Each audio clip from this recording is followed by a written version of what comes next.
नमस्कार दोस्तों। एक बार जो है जन्मेजय व्यास जी से पूछते हैं कि महाराज ये बताइए, ये विष्णु जी जो है राम का अवतार लिया, कृष्ण का लिया, मत्स्य का लिया, शूकर का लिया, तमाम जो इन्होंने अवतार लिए और साथ ही ब्रह्मा भी पैदा हुए। विष्णु जी इनको त्रैदेव कहा जाता है और रामचंद्र जी के रूप में जो है बन बन भटकते रहे। कृष्ण जी ने तमाम जो है विपदाएं सही, तमाम लीलाएं करी। तो क्या ये देवता भगवान हैं या ये अजर अमर हैं या इनकी भी मृत्यु हुई इनकी?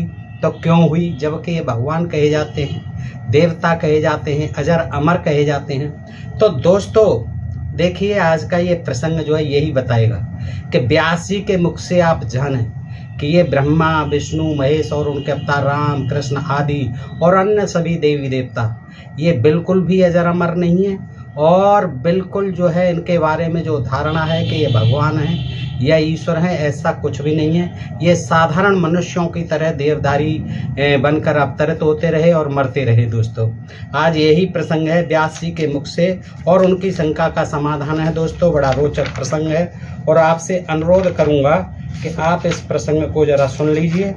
संक्षेप में ही सुनाऊंगा, ये है तो बड़ा, लेकिन मैं आपके सामने संक्षेप में ही रखता हूं दोस्तों। तो आइए सुनते हैं। देखिए, वो कहते हैं जन्मेजय जी, उनको डाउट होता है विष्णु के अवतारों पर, तो वो कृष्ण के बारे में भी प्रश्न उठाते हैं और इसमें सारे अवतारों का वो आ जाता है कि हे मुने, महाबली श्री कृष्ण और बलराम जिनके पुत्र रूप में उत्पन्न हुए, उन वसुदेव और देवकी को दुख का भागी क्यों होना पड़ा? उनके पिताजी को, माताजी को दुख का भागी क्यों होना पड़ा? जो श्री कृष्ण और बलराम जी जो पैदा हुए, जिनकी तपस्या से संतुष्ट होकर साक्षात भगवान विष्णु जी, श्री हरि उनके पुत्र बने थे। वे ही वसुदेव और देवकी बेड़ियों में बद्ध होकर कंस के द्वारा बहुत वर्षों तक क्यों सताए गए? वे श्री कृष्ण उत्पन्न तो मथुरा में हुए, किंतु गोकुल क्यों ले जाए गए? देखिए कितने प्रश्न उठाते हैं। बाद में कंस का वध करके उनके द्वारका में निवास उन्होंने क्यों किया? अपने पिता आदि के द्वारा सेवित, समृद्ध, संपन्न तथा पवित्र स्थान को छोड़कर वे भगवान श्री कृष्ण दूसरे अनार्य देश में क्यों चले गए? द्वारका, उसको अनार्य देश कहा गया है। दोस्तों एक ब्राह्मण के शाप से भगवान श्री कृष्ण के वंश का नाश क्यों हो गया? पृथ्वी का भार उतार कर उन सनातन भगवान श्री कृष्ण ने तुरंत देह त्याग कर दिया और वे स्वर्ग चले गए। जिन पापियों के भार से पृथ्वी व्याकुल हो उठी थी, उन्हें तो अमित कर्मों वाले भगवान श्री कृष्ण और अर्जुन ने मार डाला था, किंतु जिन चोरों ने भगवान श्री कृष्ण की पत्नियों का अपहरण कर लिया था, उन्हें वो क्यों नहीं मार सके? भीष्म, द्रोण, कर्ण, राजा वाल्मीकि, वैराट, विकर्ण, राजा धृष्टद्युम्न, सोमदत्त आदि सभी राजागण युद्ध में मार डाले गए। भगवान श्री कृष्ण ने उनका भार तो पृथ्वी से उतार दिया, किंतु वे चोरों का भार क्यों नहीं मिटा सके? भीलन लूटी गोपिका, वही अर्जुन वही बान। वक्त वक्त की बात है, वक्त बड़ा बलवान। यही प्रश्न वो उठा रहे हैं कि उन भीलनियों को, उन यादव पत्नियों को कैसे जो है भील लूट ले गए? अर्जुन का कहाँ रखा रह गया गांडी भाव, कहाँ आप रह गए? तो कृष्ण की पतिव्रता पत्नियों को निर्जन स्थान में इस प्रकार दुख क्यों मिला? हे मुनिश्रेष्ठ, मेरे मन में यह संदेह बार बार हो रहा है। धर्मात्मा वसुदेव ने पुत्र शोक से संतप्त होकर अपने प्राण त्याग दिए। इस प्रकार वे अकाल मृत्यु को क्यों प्राप्त हुए? हे मुनिवर, पांडव धर्मनिष्ठ थे और भगवान कृष्ण में सदा तल्लीन रहते थे, फिर भी उन्हें दुख क्यों भोगना पड़ा? देखिए क्या जायज प्रश्न उठाए हैं। महाभागा द्रौपदी को दुख क्यों सहने पड़े? वह तो साक्षात लक्ष्मी के अंश से उत्पन्न थी और वेदी के मध्य से प्रकट हुई थी। रजोधर्म से युक्त उस युवती द्रौपदी को, रजोधर्म से युक्त थी उस समय, उस द्रौपदी युवती को उसके बाल पकड़कर घसीटते हुए दुशासन सभा में ले आया था। वन में गई हुई उस पतिव्रता को सिंधुराज जयद्रथ ने सताया। उसी प्रकार अज्ञातवास के समय कीचक ने भी रोती कलपति उस द्रौपदी को बहुत पीड़ा पहुंचाई। अश्वत्थामा ने घर के अंदर ही उसके 5 पुत्रों को मार डाला। द्रौपदी के 5 पुत्रों को मार डाला। सुभद्रा पुत्र अभिमन्यु बाल अवस्था में युद्ध में मारा डाला गया। ये सवाल उठा रहे हैं कि कहाँ गए थे श्री कृष्ण जी, कैसे बाहर उतारा था उन्हें पृथ्वी का? उसी प्रकार कंस ने देवकी के 6 पुत्रों को मार डाला और सब कुछ करने में समर्थ होते हुए भी भगवान श्री कृष्ण प्रारब्ध को नहीं टाल सके। इसमें यह दिखाया गया कि प्रारब्ध और काल यही सब कुछ है और बाकी कोई कुछ अजर अमर नहीं है, कोई भगवान नहीं है, कोई देवी देवता नहीं है जो जिसे कि अमर अजर समझा जा सके। यादवों को शाप मिला और इसके बाद प्रभास क्षेत्र में उनका निधन हो गया। इस प्रकार भयंकर कुल नाश हो गया और अंत में उनकी पत्नियों का हरण भी हो गया। भगवान कृष्ण स्वयं नारायण, ईश्वर और विष्णु थे। विष्णु का अवतार थे, नारायण का अवतार थे, ईश्वर थे। फिर भी उन्होंने दास की भांति उग्रसेन, राजा उग्रसेन मथुरा के राजा, उनकी सदा सेवा की दास की तरह। हे महाभाग, मुन नारायण के विषय में मुझे यह संदेह है कि आचार व्यवहार में वे सदा साधारण प्राणियों के समान ही रहते थे। कैसे भगवान थे? सभी प्राणियों के समान हर्ष, शोक आदि भाव उनमें भी क्यों थे? उन भगवान श्री कृष्ण की भी अन्यथा गति क्यों हुई? अतः आप श्री कृष्ण के चरित्र का भी वर्णन कीजिए और ये बताइए कि विष्णु ने इतने अवतार कैसे लिए और श्री कृष्ण दैत्यों की आयु समाप्त होने पर भी बड़े कष्ट से उन्हें मार पाए। उस समय उनकी विख्यात ईश्वरीय शक्ति कहाँ गई थी? रुक्मिणी हरण के समय वे वासुदेव श्री कृष्ण से लेकर भाग गए थे। उस समय तो उन्होंने चोर तुल्य, चोर के समान आचरण किया था। समृद्धशाली तथा अपने पूर्वजों के द्वारा प्रतिष्ठित किए गए मथुरा मंडल को छोड़कर वे श्री कृष्ण जरासंध के भय से द्वारका क्यों चले गए थे? उस समय कोई भी नहीं जान सका कि ये श्री कृष्ण ही भगवान विष्णु हैं। हे ब्राह्मण, श्री कृष्ण के द्वारा अपने को ब्रज में छिपाए रखने का कुछ कारण आप मुझे बताइए। हे सत्यवती नंदन, ये तथा और भी दूसरे बहुत से संदेह हैं। महाभाग, हे दुष्बर, आप सर्वज्ञ हैं, अतः आज आप उन्हें दूर कीजिए। एक और गोपनीय संदेह है जो मेरे मन से नहीं निकल पा रहा है। क्या द्रौपदी के 5 पतियों का होना लोक में निंदनीय नहीं है? बताइए, 5 पति किसी स्त्री के ये लोक निंदा की बात नहीं है। विद्वजन तो सदाचार को ही प्रमाण मानते हैं। तब समर्थ होकर भी उन पांडवों ने पशुधर्म, ये पशुधर्म था, एक स्त्री के साथ 5 पति है, पशुधर्म क्यों स्वीकार किया पांडवों ने? देवता स्वरूप भीष्म पितामह ने भी भूतल पर 2 गोलक संतान उत्पन्न कराकर अपने वंश की जो रक्षा की, व्यास जी द्वारा अपने 2 भाई बनवाए।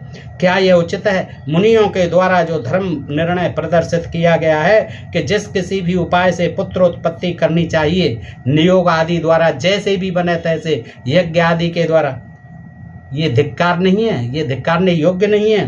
तो इस तरह से वो जो है बात करते हैं, पूछते हैं। और एक बार जो है ब्रह्मा जी जो है विष्णु जी से कहते हैं। तो दोस्तों, विष्णु जी भी अपनी देखिए किस तरह से अपनी जो असमर्थता हर तरह से मजबूरी बताते हैं। वो कहते हैं कि अब आप लोग स्वयं अपनी एक बार ब्रह्मा जी और सब देवता जाते हैं और उनसे कहते हैं कि हे भगवान, आप तो सब कुछ हैं, आप इन दुष्टों को मारिए, दैत्यों को, राक्षसों को, और हमारा कष्ट जो है दूर कीजिए। पृथ्वी भी जाती है। तब उनके सम्मुख जो है विष्णु जी देखिए क्या कहते हैं अपने बारे में कि अब आप लोग स्वयं ही अपनी बुद्धि से विचार करें कि यदि मैं स्वतंत्र होता, यदि मैं ईश्वर होता, यदि मैं भगवान होता, तो महासमुद्र में मत्स्य यानी मछली और कच्छप रूपधारी क्यों बनता है? क्यों कछुआ बनता मैं? क्यों मछली बनता? अगर मैं स्वतंत्र होता सब कुछ करने में। तिर्रे की योनियों में कौन सा भोग प्राप्त होता है? बताइए, मछली और कछुआ कौन सा भोग प्राप्त करते हैं? क्या यश मिलता है? कौन सा सुख होता है और कौन सा पुण्य होता है? इस प्रकार क्षुद्र योनियों में जन्म लेने वाले मुझ विष्णु को क्या फल मिला? बताइए आप लोग, देवता लोग। देखिए कृष्ण, ये विष्णु जी भी बता रहे हैं, यही अवतार है रामकृष्ण आदि। यदि मैं स्वतंत्र होता तो शूकर, नरसिंह और वामन क्यों बनता?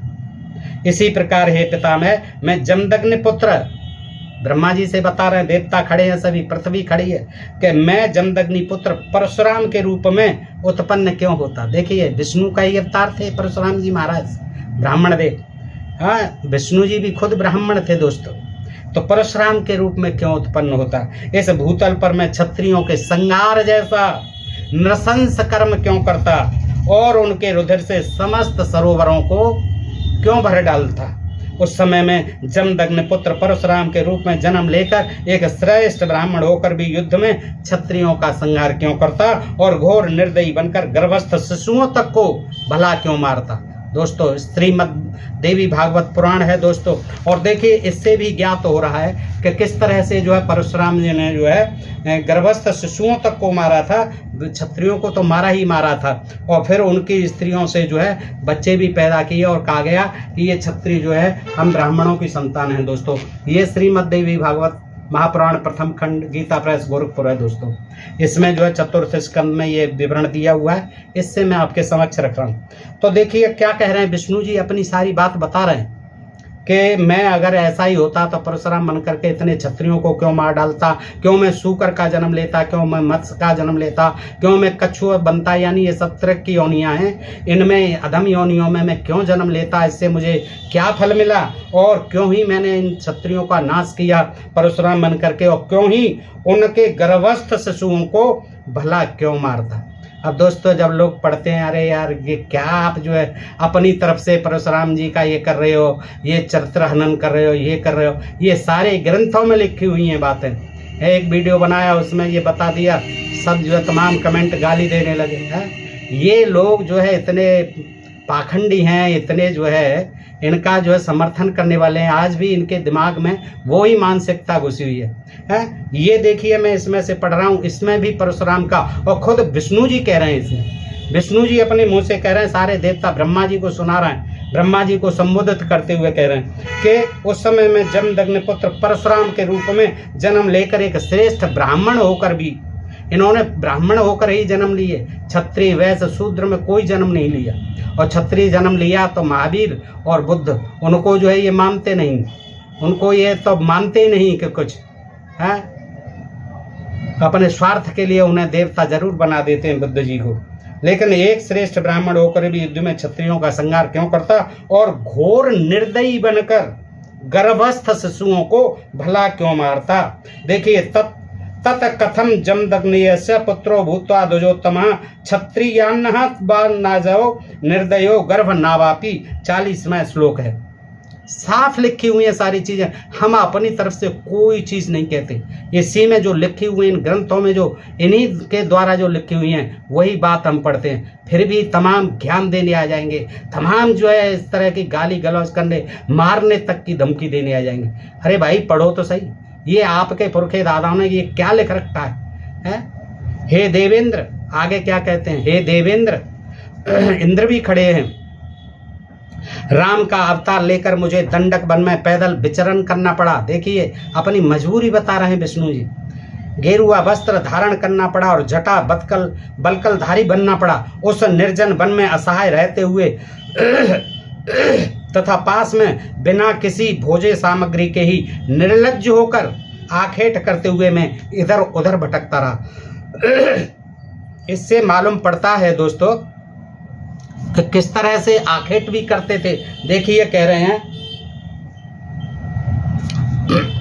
पशुओं को भी मार के खाते थे, हिंसा करते थे, मांसाहारी थे। ये इससे ही देखिए खुद विष्णु जी कह रहे हैं, इंद्र से कह रहे हैं कि राम का अवतार लेकर मुझे दंडक वन में पैदल विचरण करना पड़ा, गेरुआ वस्त्र धारण करना पड़ा और जटा बलकलधारी बनना पड़ा।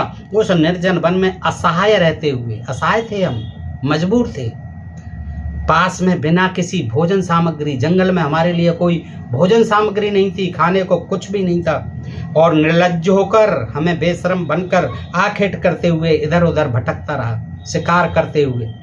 उस समय माया से आच्छादित रहने के कारण मैं उस मायावी स्वर्ण मृग को नहीं पहचान सका। देखिए वो जो माया है, जो माया के चक्कर में फंस गया मैं, है ये माया बड़ी प्रबल है, वक्त बड़ा बलवान है।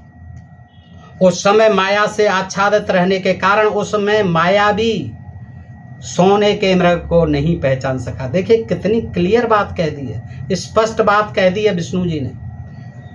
राम जी के अवतार में क्या है, उन्होंने कष्ट भोगे और जानकी को पर्णकुटी में छोड़कर उस मृग के पीछे पीछे निकल पड़ा।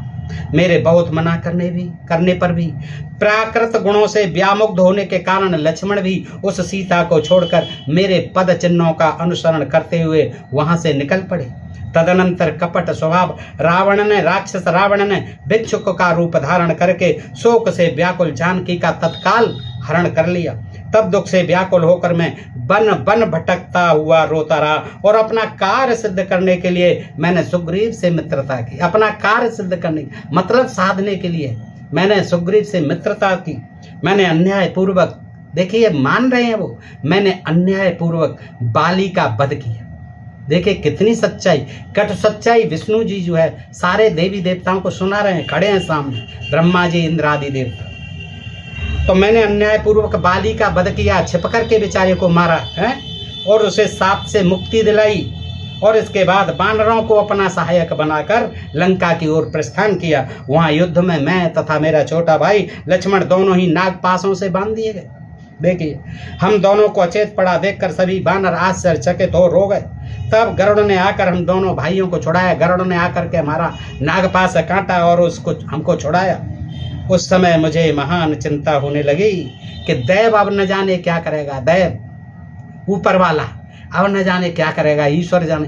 तो इसका मतलब दोस्तों देखिए, ये भी देव देव पुकारते थे। ये खुद देवता नहीं थे, कोई ईश्वर नहीं थे, कोई भगवान नहीं थे, ये अपने मुंह से कह रहे हैं विष्णु जी। देखिए तब गरुड़ ने आकर हम दोनों भाइयों को छुड़ाया। उस समय मुझे महान चिंता होने लगी कि भगवान अब न जाने आगे क्या होगा, ये देव आगे जाने क्या होगा।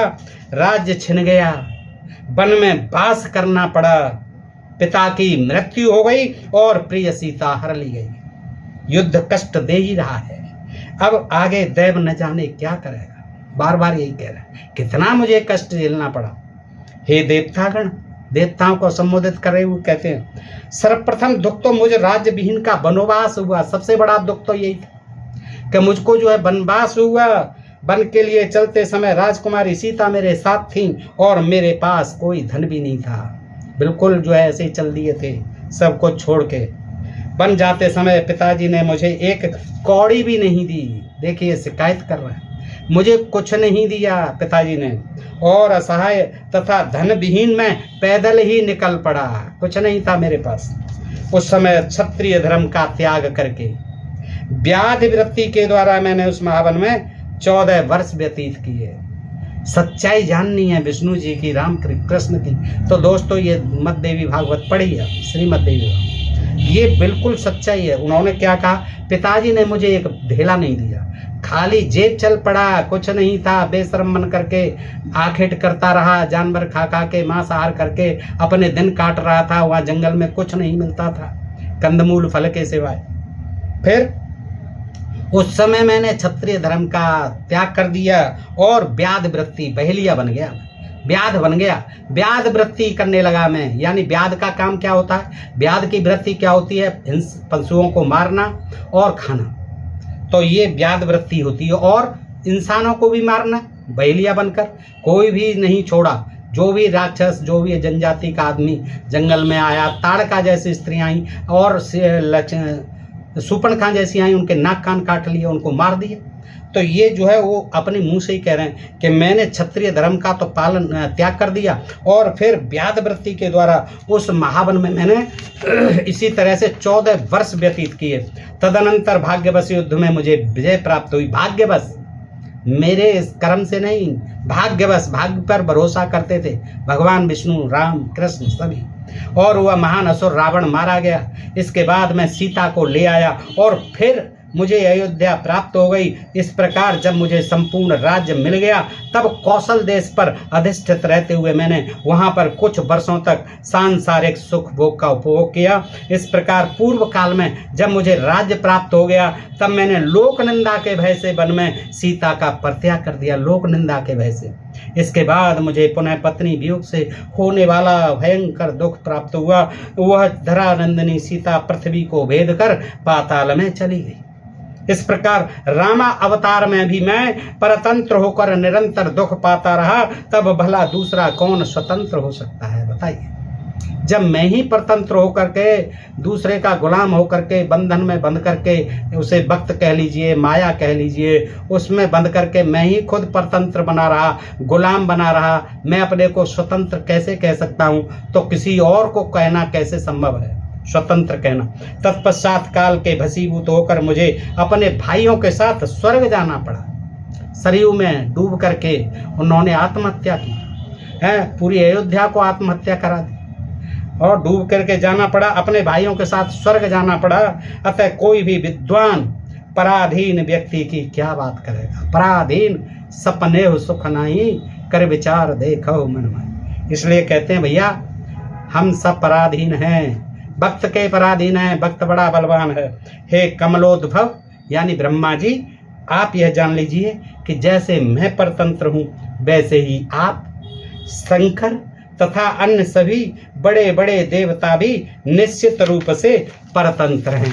आगे क्या कहते हैं व्यास जी, हम मेन मुद्दे पर आ जाते हैं। व्यास जी क्या कहते हैं जन्मेजय से आगे कि हे राजन, हर्ष शोक निद्रा यानी हर्ष प्रसन्नता, शोक दुख, निद्रा तंद्रा आलस्य आदि भाव सभी देहधारियों के शरीर में सदा विद्यमान रहते हैं। ग्रंथकारों ने देवताओं को अमर, मृत्यु रहित तथा निर्जर यानी बुढ़ापा रहित कहा है ग्रंथकारों ने। अब देखिए खुद व्यास जी ग्रंथकार हैं, व्यास जी ग्रंथकार हैं। व्यास जी से पहले किसी ने ये ग्रंथ नहीं लिखे, पुराण आदि वेदों का भी विभाग उन्होंने ही किया। रामायण भी वाल्मीकि ने लिखी, व्यास ने महाभारत लिखा। तो दोस्तों ये कह रहे हैं उस समय कहाँ छपते थे, कहाँ लिखे जाते, ग्रंथकारों ने हैं। ग्रंथकारों ने देवताओं को क्या कहा है, अमर यानी मृत्यु रहित कहा है, बुढ़ापा रहित कहा है, जरा रहित, निर्जर है, बुढ़ापा रहित कहा है। किंतु वे निश्चय ही केवल नाम से अमर है, कहने के लिए ही अमर है, अर्थ में कभी भी वैसे असल में वो अमर कभी नहीं हैं। जिनमें सदा उत्पत्ति स्थिति और विनाश नामक अवस्थाएं रहती हैं, वे अमर और निर्जन भला कैसे कहे जा सकते। यानी जिनको उत्पन्न होना है, जो उत्पन्न होते हैं, जो स्थिति यानी कुछ समय बिताते हैं या रहते हैं, और विनाश होता है उनका, इनको प्राणियों को, देहधारियों को अजर अमर भला कैसे कहा जा सकता है। राजन जन्मेजय को समझा रहे हैं, असल मुद्दे पर आ गए। देवता विशेष बुद्धि वाले होते हुए दुखों से पीड़ित क्यों होते, जब वे भी सामान्य लोगों की भांति व्यसन तथा क्रीड़ा में आसक्त रहते हैं, तब उन्हें देव क्यों कहा जाए। किस बात के देव, इन्हें क्यों कहा जाए देव है, जब वे भी सामान्य लोगों की भांति व्यसनों में, क्रीड़ाओं में, मनोरंजनों में इनमें व्यस्त रहते हैं, आसक्त रहते हैं, तो उन्हें देव क्यों कहा जाए है। इसमें कोई संदेह नहीं कि सामान्य जीवों की भांति इनकी भी क्षण में उत्पत्ति होती है और क्षण में नाश होता है। सामान्य जीवों की बात, जैसे एक सामान्य जीव जो है जन्म लेता है मरता है, उसी प्रकार ये देवता भी जन्म लेते हैं और मरते हैं। ऐसी स्थिति में इनकी उपमा जल में उत्पन्न होने वाले, देखिए किससे उपमा दे रहे हैं, कीटों और मच्छरों से क्यों न दी जाए। क्या सच्चाई उगल दी है इसमें वेद व्यास जी ने। वो कह रहे हैं कि जब पैदा ही होते हैं मरते हैं, तो क्यों न इनकी उपमा, क्यों न इनकी तुलना जो जल में उत्पन्न होने वाले कीड़े मकोड़े मच्छर आदि पैदा होते हैं उनसे, उन्हीं के समान है, उनसे ही उपमा करनी चाहिए। और जब आयु के समाप्त होने पर भी वे मर जाते हैं, तब उन्हें अमर न कहकर मर क्यों नहीं कहा जाए। मर कहो इनको, मर हैं ये, अमर नहीं है, हैं जब जन्म लेते हैं मरते हैं तो कहे कि अमर, इनको मर कहिए।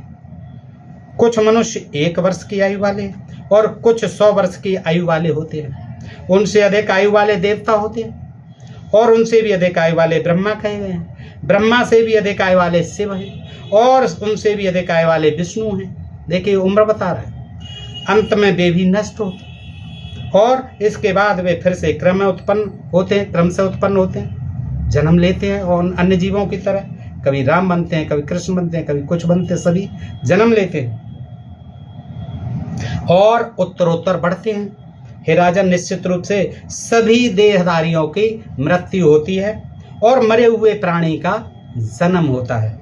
इस प्रकार पहिए की भांति सभी प्राणियों का जन्म मृत्यु का चक्कर लगा रहता है, इसमें कोई संदेह नहीं है। No doubt in this statement, clear statement दे रहा हूं, सुन लीजिए। जन्म मोह के जाल में फंसा हुआ प्राणी कभी मुक्त नहीं होता।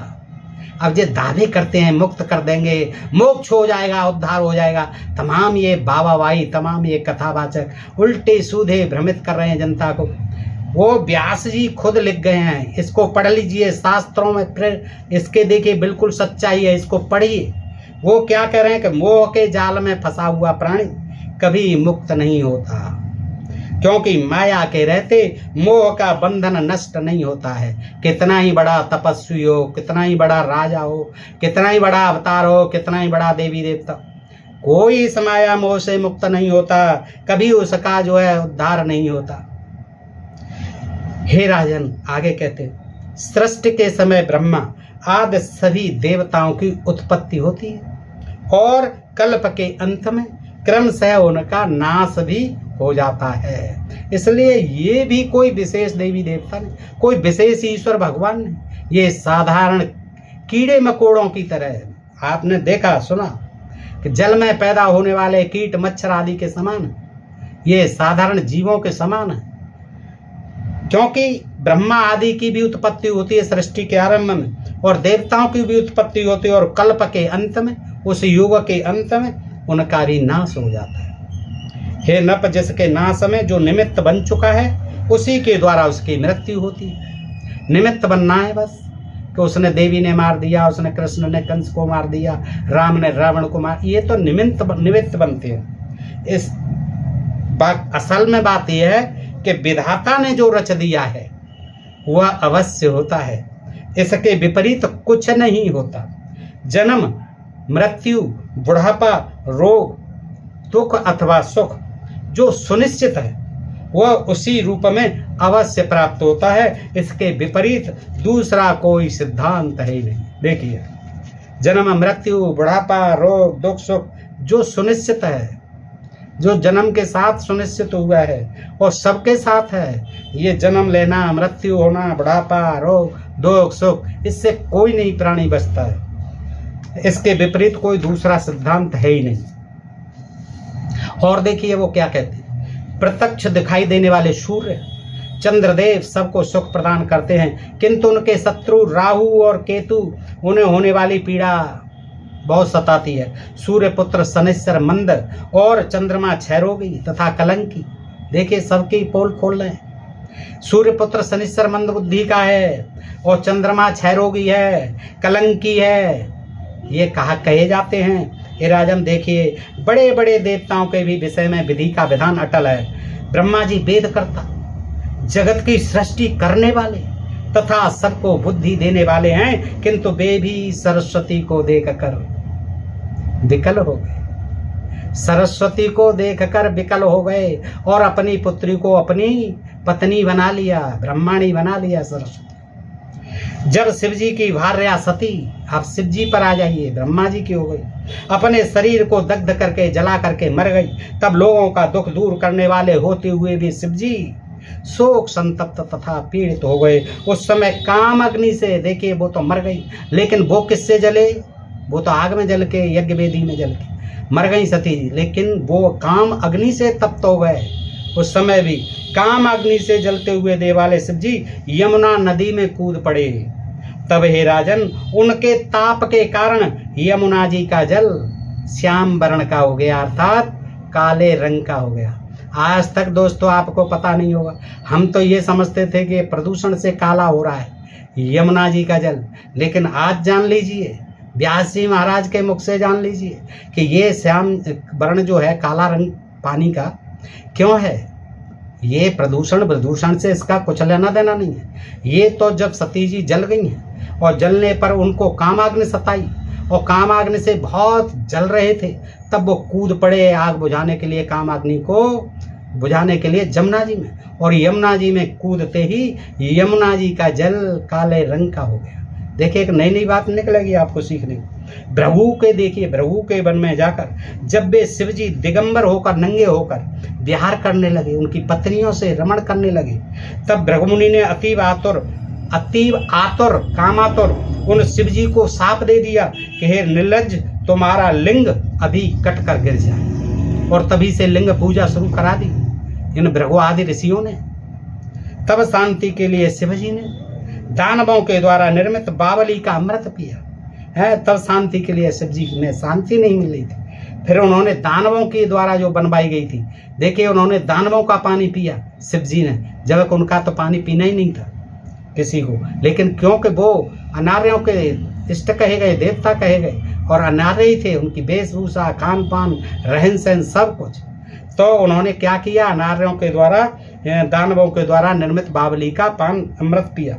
बैल बनकर इंद्र को भी धरातल पर सूर्यवंशी राजा कुकुष्ठ का वाहन बनना पड़ा, बैल बनना पड़ा, वाहन बनना पड़ा, किसका, राजा कुकुष्ठ का, किसको, इंद्र को, देवताओं के राजा इंद्र को। देखिए व्यास जी महाराज सबकी पोल पट्टी खोल रहे हैं। समस्त लोक के आदि पुरुष और महान विवेकशील भगवान विष्णु की सर्वज्ञ तथा प्रभु शक्ति उस समय कहाँ चली गई है, कहाँ चली गई थी, जब राम अवतार में वे स्वर्ण मृग संबंधी उस विशेष रहस्य को बिल्कुल नहीं जान सके। हाँ, कहाँ चली गई थी उनकी सर्वज्ञता, समर्थता है, समस्त लोक के आदि पुरुष हैं विष्णु जी, और महान प्रभु शक्ति थी उनकी, उनके समय कहाँ चली गई थी, सर्वज्ञता कहाँ चली गई थी, जब राम अवतार में वे स्वर्ण मृग संबंधी उस विशेष वो जान नहीं पाए कि ये सोने का नहीं, ये माया का मृग है, उसको मारने चले गए, सीता का अपहरण हो गया। हे राजन, माया का बल तो देखिए कि भगवान श्री राम भी काम से व्याकुल हो गए। उन श्री राम ने सीता के वियोग से संतप्त और व्याकुल होकर, बहुत निराश होकर और व्याकुल होकर बहुत विलाप किया था। वे विह्वल होकर जोर जोर से रोते हुए वृक्षों से पूछते फिरते, हे खगमृग, हे मधुकर श्रेणी, तुम देखी सीता मृग नहीं, क्या आपने देखा? किससे? वृक्षों से पूछते फिरते थे, हिरणों से पूछते फिरते थे, भौरों से पूछते फिरते थे, क्या आपने हमारी सीता को कहीं देखा है? मृगनयनी ने सीता को कहीं देखा है? उसे कोई हिंसक जंतु खा गया या किसी ने हर लिया? ऐसा विलाप करते। उनको ये पता ही नहीं था कि रावण कौन लेगा, कौन था रावण, कहाँ चली गई, कौन उसको हरण कर ले गया। हे लक्ष्मण, मैं तो अपनी भार्या के वियोग से, ये कह रहे थे, ये कहा राम ने कि हे लक्ष्मण, मैं तो अपनी भार्या के वियोग से दुखित होकर मर जाऊंगा, और हे अनुज, मेरे दुख से तुम भी इस वन में मर जाओगे। इस प्रकार हम दोनों की मृत्यु जान करके मेरी माता कौशल्या मर जाएंगी। देखिए, एक साधारण आदमी भी नहीं सोचता है, इतनी बातें वहां तक सोच रहे हैं, तुम मर जाओगे, मैं मर जाऊंगा, फिर मेरी कौशल्या माँ मर जाएगी। सुन करके शत्रुघ्न भी इस महान दुख से पीड़ित होकर कैसे जीवित रह पाएगा। तब पुत्र रमण से व्यथित होकर माता सुमित्रा भी प्राण त्याग देंगे, किंतु अपने पुत्र भरत के साथ कैकेयी की कामना अवश्य पूर्ण हो जाएगी। हाँ, कैकेयी खुश हो जाएगी, उसकी तो कामना पूर्ण हो जाएगी भरत को लेकर के। देखिए, अब भी ऐसे मनुष्योचित उनके विचार थे। देखिएगा, हाँ सीते, मुझे पीड़ित छोड़कर तुम कहाँ चली गई हो? हे मृगलोचने, आओ आओ, हे कृशोदरी, मुझे जीवन प्रदान करो। हे जनक नंदिनी, मैं क्या करूं और कहाँ जाऊं? मेरा जीवन तो तुम्हारे अधीन है, अपने प्रिय मुझ दुखित को सांत्वना प्रदान करो। इस प्रकार विलाप करते हुए तथा वन वन भटकते हुए वे अमित तेजस्वी राम जनक पुत्री सीता को नहीं खोज पाए। तत्पश्चात समस्त लोगों को शरण देने वाले वे कमल नयन श्री राम माया से मोहित होकर बानरों की शरण में गए, बंदरों की शरण में गए। उन बानरों को सहायक बनाकर उन्होंने समुद्र पर सेतु बांधा और पराक्रमी रावण, कुंभकर्ण और महोदर का संहार किया। तदनंतर दुष्टात्मा रावण के द्वारा सीता को हरी गई समझकर सर्वज्ञ होते हुए श्री राम ने उन्हें लाकर उनकी अग्नि परीक्षा कराई। कैसे सर्वज्ञ? अग्नि परीक्षा भी कराई। हे महाराज, योग माया की महिमा बहुत बड़ी है। मैं उन योग माया के विषय में क्या कहूँ? ये सब माया ही है जिनके द्वारा नचाया हुआ यह संपूर्ण विश्व निरंतर चक्कर काट रहा है। इस प्रकार साप के वशीभूत होकर भगवान विष्णु इस लोक में धारण किए गए अनेक अवतारों में दैव के अधीन होकर, वो भी भक्त के अधीन, ईश्वर के अधीन होकर, विधाता के अधीन होकर नाना प्रकार की लीलाएं करते हैं। इसलिए कोई अजर नहीं है, कोई अमर नहीं है। जो जन्मधारी इस संसार में आया है उसे जाना ही पड़ेगा। अब कहने को आप कुछ भी कह लीजिए, बड़ी बड़ी कथाएं सुना लीजिए, बड़े बड़े प्रवचन दे लीजिए, लोगों को किसी तरह से भी भरमा लीजिए और अपना स्वार्थ सिद्ध कर लीजिए, लेकिन सच्चाई इन ग्रंथों में ही भरी पड़ी है। इनकी जो है सच्चाई को आपने देखा कि किस तरह वेद व्यास जी ने ही खुद जो है जन्मेजय को ये पोल कथा सुना दी है, सारी विष्णु के मुख से सुना दी है। तो दोस्तों आपने देखा कि एक आपको नई जानकारी मिली, लेकिन दोस्तों आप कम देखते हैं, ये चीज़ें पूरी देखिए, जानिए। ये मैं जितनी आपके सामने लाता हूँ खोजबीन करके, तमाम वर्षों से मेरा ये प्रयास है, लेकिन आपका भी फर्ज बनता है कि दोस्तों जानिए इन चीज़ों को, ज़्यादा से ज़्यादा जानिए, अपने मित्रों को जनाइए दोस्तों। तभी हम समझ पाएंगे कि हमारे साथ पूर्व काल से आज तक क्या हुआ है ये बहुसंख्यक शूद्र वर्ण के साथ, किस तरह की ये कथा कहानियाँ बना बना करके इन देवताओं को अजर अमर और तमाम भगवान और ईश्वर बता करके मंदिरों में प्रतिष्ठापित करके किस तरह से इन लोगों ने अपना धंधा जो है बना रखा है। आज भी इस चीज़ को समझने की ज़रूरत है। वैज्ञानिकवादी, बुद्ध मानवतावादी और बुद्धवादी सोच होनी चाहिए, हम सबका विचार होना चाहिए, ये चिंतन होना चाहिए हमारा, मानवतावादी और बुद्धवादी। दोस्तों आज के लिए इतना ही दोस्तों, फिर मिलते हैं ऐसे ही प्रसंग के साथ अगले वीडियो में। तब तक के लिए आप सब लोगों का विशेष आभार, नमस्कार, जय हिंद, जय भारत दोस्तों।